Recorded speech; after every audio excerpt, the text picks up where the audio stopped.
একটা শেয়ার করি।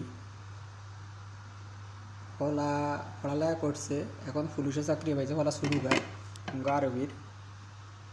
তো এখন রমজান আসলে বা ভালো কোনো অনুষ্ঠান হলে শিক্ষকের জন্য সবসময় নাস্তা পাঠাই, যাইতে ডেলি ডেলি আমরা ইফতার দিই শিক্ষকের জন্য, না ওস্তাদ কয়, বুঝছেন?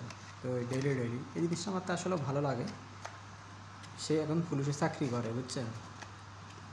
প্রতি রমজান আইলে কোনো ভালো অনুষ্ঠান হলে আর ম্যাডামে সেইখানে পাঠায়, কারণ পোলারে পড়াইছে, পোলা পুলিশ চাকরি করে। এই জিনিসটা আমাকে খুবই কেমন জানি ভালো লাগে এই জিনিসগুলো।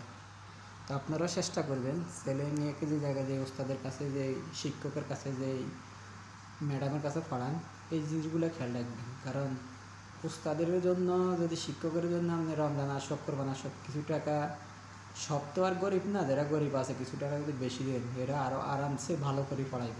আমার এটা ব্যক্তিগত মতামত, বুঝছেন?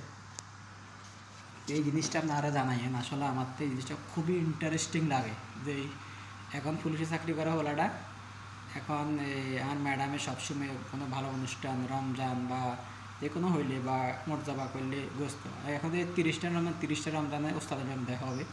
তা আপনারা মানুষের মন করতে হবে, মন এমনভাবে জোগাড় করতে হবে যে এই রমজান আসলে, কোরবান আসলে, ভালো কোনো অনুষ্ঠান হলে দাওয়াত দেওয়াটা মিস করবেন না শিক্ষকের জন্য। এটা সবচেয়ে ভালো একটা উদ্যোগ। আমার তো খুব ভালো লাগে এই জিনিসগুলো।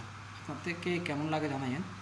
শিক্ষক হলো মানুষ গড়ার কারিগর। কারণ একটা শিক্ষকের কাছে যদি ছাত্রছাত্রীরা বড় হয়, শিক্ষক হয়, সবসময় শিক্ষক গুরুজন, এগুলো আমরা সবসময় রেসপেক্ট করি, মানি, এগুলোই। তো ভালো থাকবেন, আল্লাহ হাফেজ। ওকে।